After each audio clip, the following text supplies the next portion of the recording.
Садыкова. Биз бүгүнкү маектин алкагында Каракол шаарынын азыркы учурдагы ушул шаарда жасалып жаткан жумуштар, жалпы эле инфраструктуралык абал, бул жылга коюлган пландар канча деңгээлде аткарылды? Мына ушул жаатта биздин суроолорубузга аталган шаардын мэри Эрмат Жумаев жооп берет. Саламатсызбы, Эрмат мырза? Кош келдиңиз. Студиябызга келип, маек берүүгө, ушул маалымат алмашууга келгениңизге рахмат. Учурда ушул Бишкек шаарына кандай иштер менен келип калдыңыз? Акыркы жаңылыктардан сөздү баштасак. Чоң рахмат. Биз Бишкекке иш сапары менен келдик.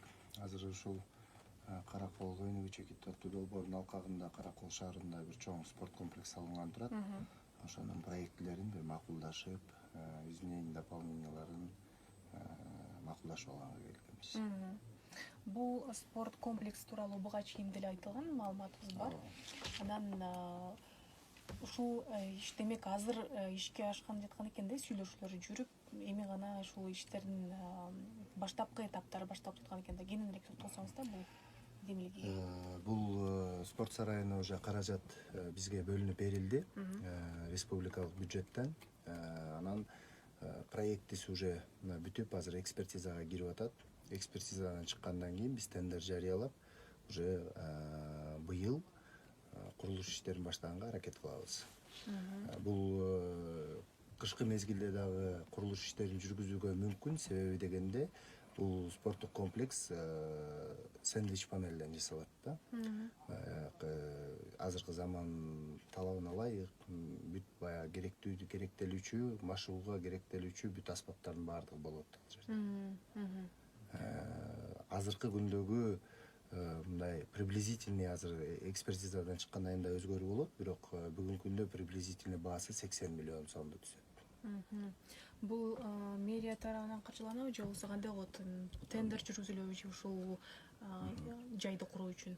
Жок, каржылык республикалык бюджеттен болду уже.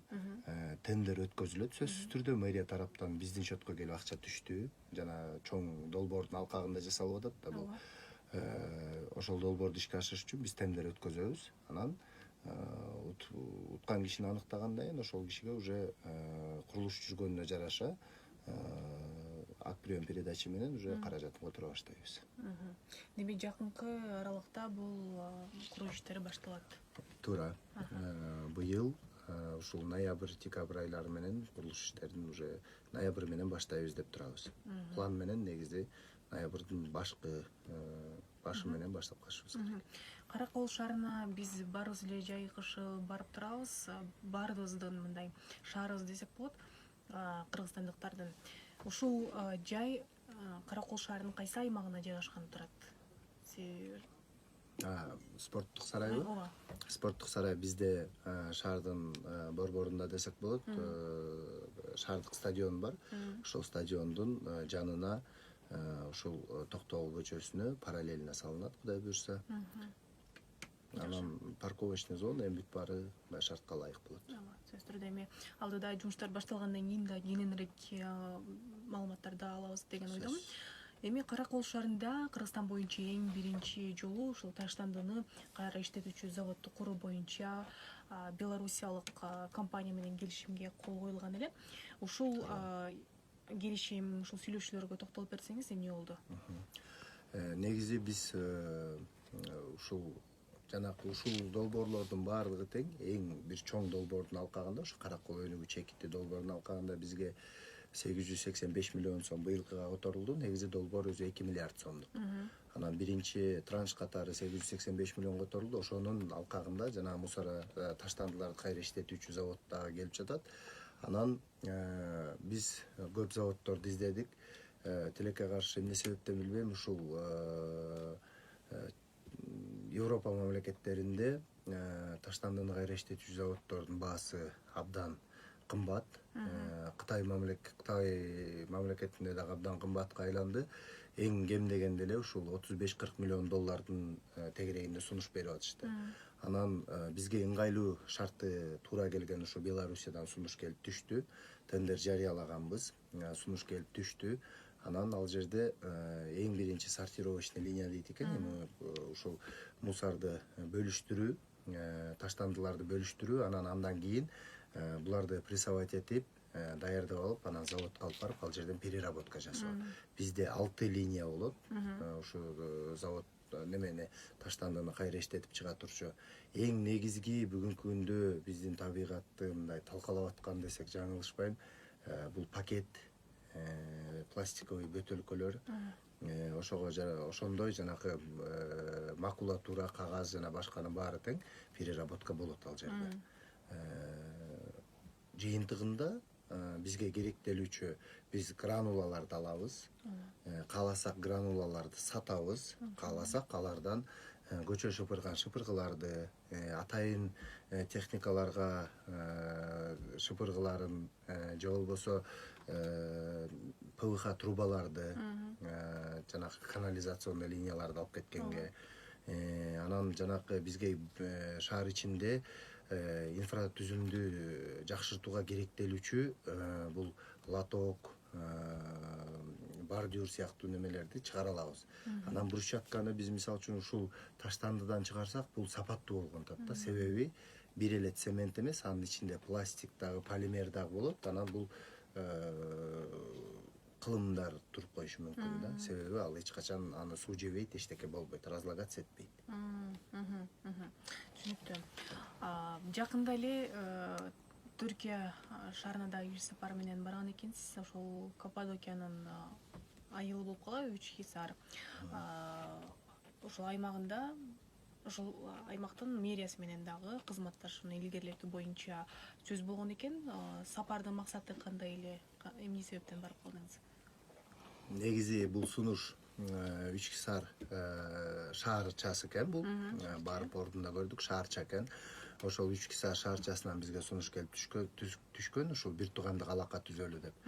Анан биз алардын сунушун кабыл алып, ушул 1-июлда Каракол шаарында Каракол КМШ өлкөлөрдүн маданий борбору аттуу салтанаттуу иш-чарабыз болуп атканда, ошол учурларга Түркиядан да делегация келип, анан 2-июлда биз кол коюшканбыз.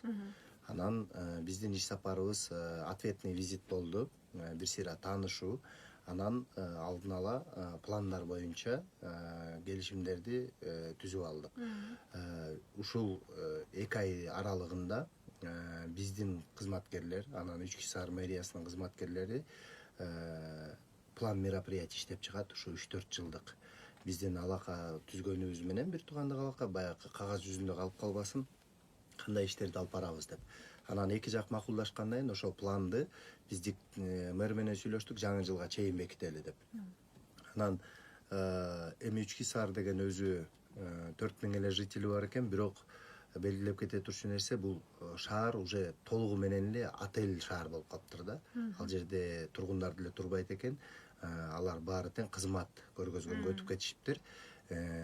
Күнүнө ошол Каппадокиядан жанакы воздушный шар менен уча турчу 3000 адам келип, күндө конуп турушат экен. Күндө таң атпай 6-да 150 шар 3000 адамды асманга көтөрөт экен.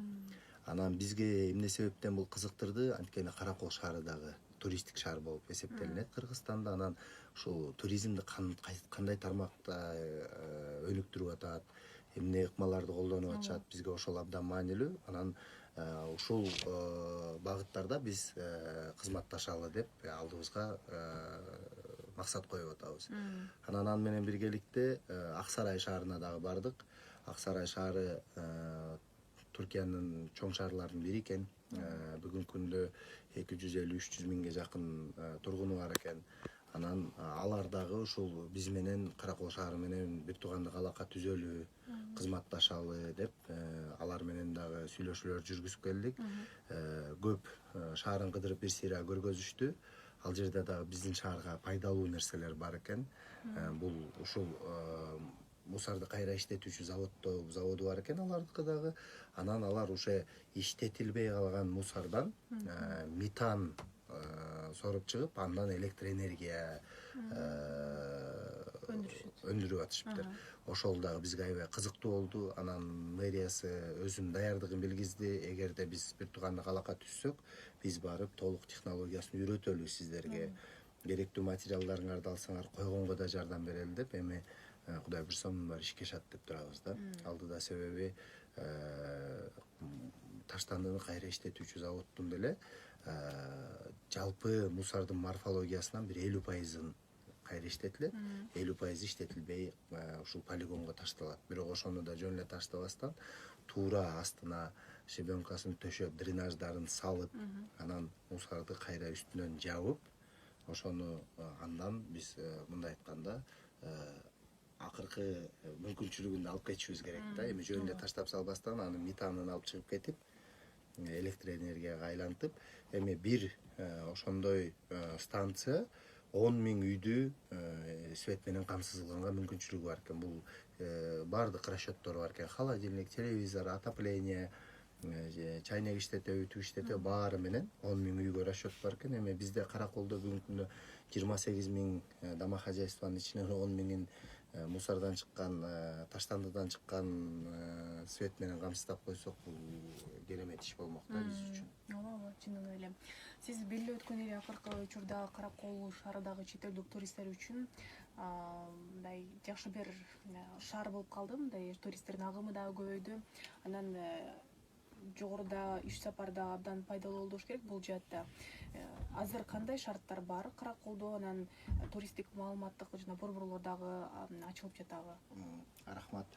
Албетте биздин Каракол шаарында азыр бүгүнкү күндө бир күндө 4.000 туристти кабыл алганга мүмкүнчүлүк бар. 4.000 койка место бар. Мындай айтканда шаарда болгон гостиница, гостевой дом жана башкалардын баары бириккенде. Андан сырткары сервис обслуживание бизде деңгээли өсүп бартат күндөн күнгө.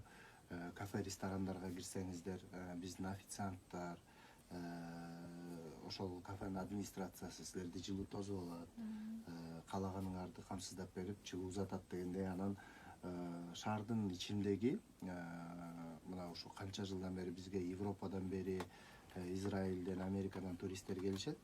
Көп туризмдин ушул чет өлкөдөн келген туристтер көбүнчө жайкы мезгилде келишет.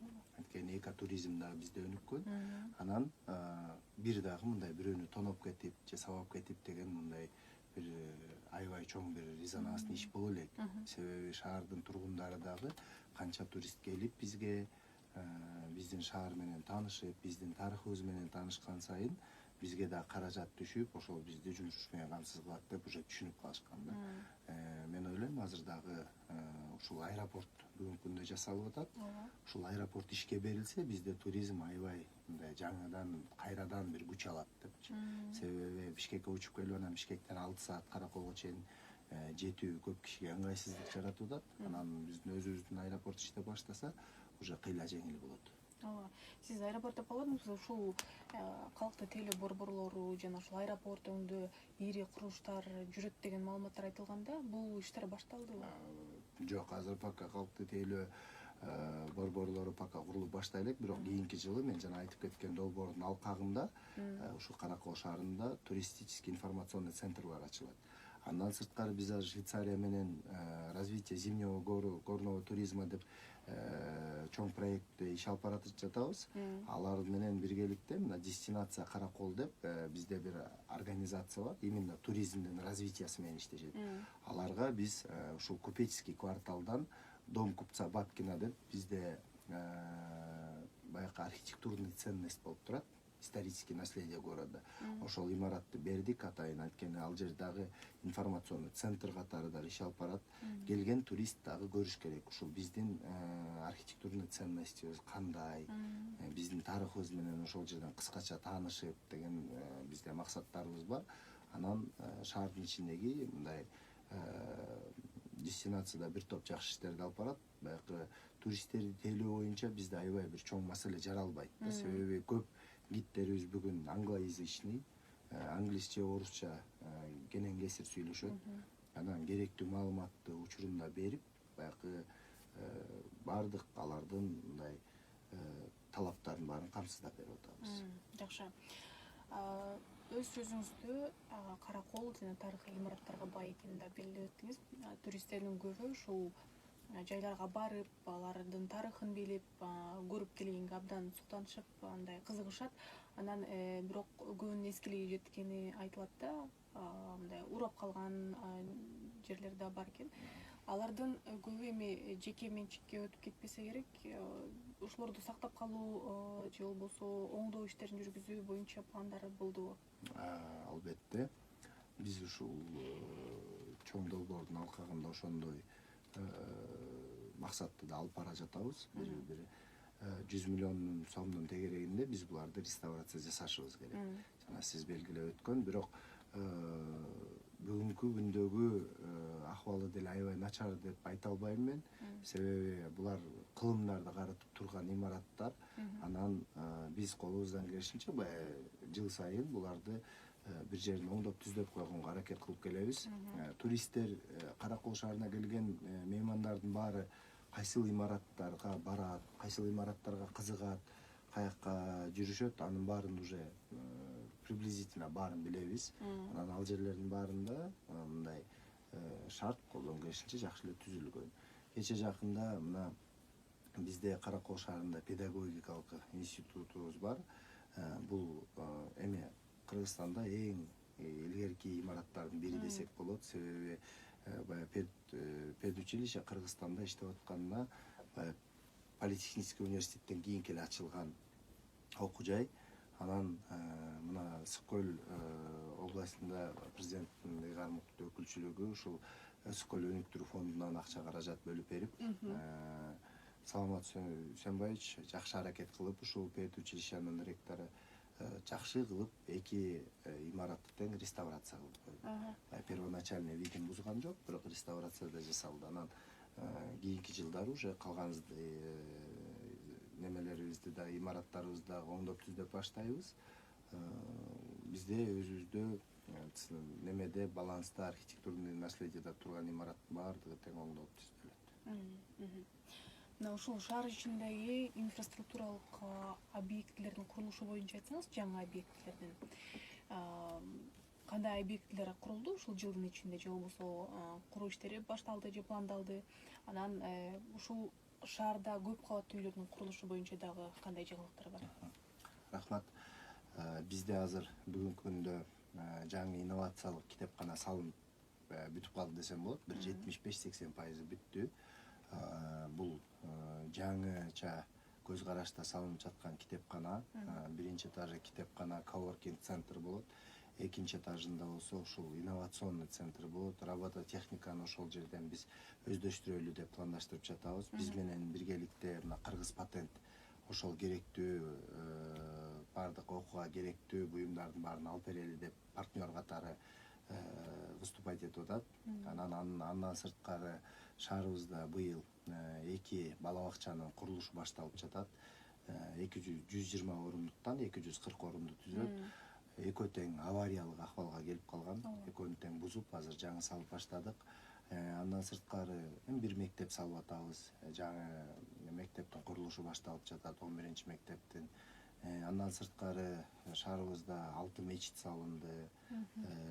Медицинский центрдан 3 салынды. Анан кийинки жылы мына соцгородок пландаштырып жатабыз.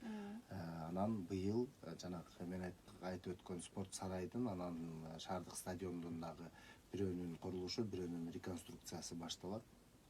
Анан көп кабаттуу үйлөр боюнча айта турган болсом, биз ушул мамлекеттик ипотекалык компания менен келишим түзүп, 3 тараптуу ушул Госстрой биз государственный ипотечный компания болуп, 3 тараптуу келишимге кол койгонбуз. Азыр проект бүтүп экспертизага кирген. Экспертизадан чыккандан кийин тендер берет, ГИК тендер объявлять этет. Андан кийин Караколго ушу 2-3 9 кабаттуу үй салынат. 198 квартиралуу болот экөө биригип, 99 квартирадан. Анан булар шаардык муниципалдык кызматкерлерге, муниципалдык ишкананын кызматкерлерине, анан мамлекеттик кызматкерлерге ипотека берилет. То есть врач, мугалим, жана ушундай биздин тазалык, водоканал жана башка ишканалардын кызматкерлерине ипотека берилет. Анан аны менен биргеликте ошол дагы бир 9 кабаттуу көп кабаттуу үй бул ички иштер кызматкерлерине салынган жатат. Ошол 3 үй бир объект катары бир жерден Кудай буйрса салынат. Булар Каракол шаарында эң биринчи 9 кабаттуу үйлөр болот. Буга чейин Каракол шаарында эң бийик 7 этаж болгон. Бул Абдрахман көчөсүнө алар дагы ушул бир 7-8 жыл аралыгында эле салынган. Бири Карагат, бул отель, бири азыр анын үйүндө маңдайында жеке менчик үйлөр. Азыр ушул 9 кабаттуу үйлөр эң биринчи Караколдо ушу Кашкастын үстүндө именно мамлекеттик муниципалдык кызматкерлери салып баштайды. Ал эми ошол эле шаардын ичин көрктөндүрүү, парк, скверлерди короо боюнча дагы иштер жүрсө керек. Албетте. Биздин бирок бул жерден белгилеп айта турчу нерсе, биздин өзүбүздүн шаардык бюджетибиз ага жетишсиз, жергиликтүү бюджет ага жетишсиз. Анан биз ушул жанакы Каракол өнүгүү чекиттүү долбоорго кошуп жатабыз. 200 миллиондон 250 миллион сомго чейин талап кылат экен. Бүгүнкү күндө баягы приблизительно эсептелинди. Анан бул жерден финансирование кийинки жылы ачыла турган болсо, биз уже рабочий проект жасап чыгабыз. Себеби дегенде мындай да, Каракол 3 райондун борборунда турат. Бул Жети-Өгүз, Ак Суу, Түп райондору. Үчөөндө биригип 200 миңдей тургун бар. Караколдуку менен бириккенде 280-290 миңге чейин чыгат. Бирок биздин аймакта бир дагы ушундай парк, камсыздалган парк жок. Балдарды алып барып ойното турчу, мисалы үчүн аттракциондор жок. Анан ошону да биз алдыбызга план катары коюп атабыз, максат катары. Себеби эми 300 миң адам жашаган жерде хотя бы бир парк болуш керек. Алар келип ойноп, балдар деген жакшылыкты да көрүш керек да. Туурабы, баягы бүгүнкү күндөгү соц тармактагы эле негативдер менен чоңойгон балдар болсо эртең кандай болот келечек. Ошон үчүн аларга да бир жакшы шарттар түзүп берип, алар ошол жерден келип көңүл ачып, бир жашоонун рахатын сезиш керек. Ошон үчүн биз кийинки жылдын долбооруна ушуларды басымдуулук жасайлы деп атабыз. Каракол шаарынын ичинде жаңы, мындай айтканда, кислородный точка деп биз айтып атабыз. Жаңы 6 жерде 1,5-2 гектардан болгон парктар пайда болот. Биз азыр ошолордун планын даярдап атабыз. Кышы менен бюджетке сунуш беребиз. Себеби учурунда билесиздер, Каракол Кыргызстанда эң жашыл шаарлардын бири болчу. Бишкек, анан Каракол шаары ушул Центральный Азияда зеленый город деп статус бар болчу союз учурунда. Бирок тилекке каршы кийин ушу постсоветский периодда акчанын жетишсиздигинен ушу Зеленстрой жоюлуп кеткен, арыктар обслуживаться этилбей калган, жашылчаларыбыз обслуживаться этилбей калган. Ошо менен шаардын ирригационный системасы толук кандуу иштен чыгып, анан биздин бактар куурап, четинен кыйышка туура келип калган. Анан азыр эми кагырап баратабыз, балыкчыдай болуп. Ошон үчүн биз дагы неме кылалы деп аракет кылып атабыз. Бактарды көбүрөөк отургузуп, хотя бы ошондой кислородный точкалар болуп, баягы шаар жашылдандыра баштасын кайра депчи. Себеби жашылча болбосо, мен эми өзүм ушу Караколдо чоңоюп калган жигитмин. Анан бизге эне жакта көчөгө чыкканда асман тиреген теректер бар болчу. Керемет болчу. Көчөдөн бассаң көлөкө, ар дайым мындай чаң жок, таза аба. Азыр болсо тилекке каршы анын баары жок болуп атат, бирок биз ушу жалпы эмгектенип ошого жетебиз деген максатыбыз бар. Жакшы. Эми Караколго бара турган болсок, эми көбүнчө ушул салуу мезгилдеринде мындай туристтерге басым жасалып жатпайбы? Ошол жактын экономикасы дагы, элдин ушул жакта жумуш кылганы дагы ушул туристтерге байланыштуу болуп, анан базарларды жөнүндө да айта турган болсок, ушул базарларды кыдырып, өзгөчө ушул ашлемпуга кызыгып ушул базарларга барышат. Мисалы ала турган болсок, бул базардын абалы жөнүндө ар кандай пикирлер айтылат. Анан Ак Тилек базарында реконструкцияны өткөрүү боюнча пландар барбы деген суроолор бар экен да. Ушул базарлардын абалы азыркы учурда кандай? Бул жакта кандай аракеттер бар? Рахмат. Абдан керектүү жана маанилүү суроо деп эсептейм. Биздин шаарда быйыл ушул Каракол өнүгүү чекиттүү долбоордун алкагында 150 миллион сом бөлүнүп, биз жаңы муниципалдык базар куралы дедик. Шаардын тегерек четинде ыңгайлуу бир жер чыккан жок. Өзүбүздүкү муниципалдык менчикте турган анан бир жер бар эле. Тилекке каршы ал жер учурунда 49 жылга арендага берилип кетти. Ижарага берилип кетип, биз аны кайрадан кайтарып алышы мүмкүнчүлүк болбой калды. Себеби эч бир шарттын бузган эмес, каражаттын баарын убак сааты менен төлөп жүргөн. Анан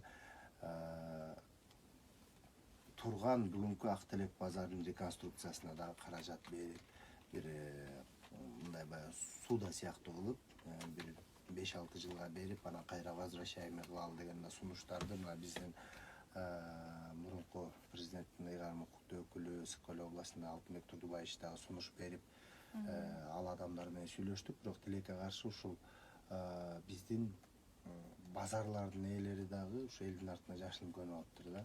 Ошол аябай бир бизге чоң бир көйгөй жаратып атат. Себеби базарда санитарный, пожарный нормалар сакталбайт. Базарды жаап коеюн десең, базарком качат, жаап коеюн десең эл чыгат карапайым. Менин кредитим бар, менин карызым бар, мен иштешим керек, балам тиякта окуйт, балам биякта окуйт, мен үйдө мен багып аткан балдарым бар, алар ачка калат деп анан бүгүнкү күндө ошол акыбалдар жаралып жаткан биз үчүн абдан бир чоң тоскоолдуктар жаратып жатат. Бирок мен баягы өзүмдүн көз карашымды айтат элем, буну биз акырындык менен баары бир ошого мындай жойгонго алып барышыбыз керек. Себеби бир күнү Кудай сактасын ошол эле базарда сиз турура белгиледиңиз, бир өрт чыга турган болсо муну токтотуу мүмкүн эмес. Анткени пожарный машина да кирбейт ал жака. Учурунда просто ушулардын баарына тең жеке менчик деген менчикке чыгарып алышып, анан биздин мамлекеттик өкмөт көп немелерди, мораторийлерди киргизип, анан биз аларды текшергенге да укуксуз болуп калганбыз да. То есть колубузду шалып эле аларды барып, мисалы үчүн, давай мону кыл деп талап кыла албайбыз. Жасагын деген баягы бизден мындай ага мындай эч кандай бир эффект бербей атат да. Же бир штраф сала албайбыз. Санэпидемстанция мисалы үчүн бир жерди текшерүүгө келгенде мен экономдон уруксат алыш керек. Анан 15 күн мурун мисалы үчүн бир ишканага айтыш керек, мен сени текшергени барам деп. Анан текшергени барам деп уже маалымат берип аткандан кийин ал адам соответственно ал учурда баарын жакшынакай кылып, ал кишини күтүп турат санэпидемстанция. Санэпидемстанция кеткенден кийин баягы эле акыбал. Ошон үчүн мен ойлойм, ушуларга кичине жогорку кеңеш бир көңүл буруп, бизге мындай мыйзамдар туралап берсе, биз иштегенге жеңилирээк болот эле. Биз ошолорду бир тартипке келтирип, ушул тем более туристтик потенциалы бар шаарларга мындай особый статус берип, мына могулар жасалыш керек деп багыт берсе, биз ишти алып барат элек. Ошол жагынан кичине оорураак болуп атат да буларды ишке ашырыш. Түшүнүктүү. Урматтуу угармандар, биз Каракол шаарынын мэри Эрмат Жумаев менен аталган шаардын азыркы учурдагы абалы жана инфраструктурасын, жалпы шаардын абалын жакшыртуу жаатында кандай иштер жасалып жатат сүйлөшүп жатабыз. Биз бир нече мүнөттөрдөн кийин маек улантабыз, биздин толкунда калыңыздар.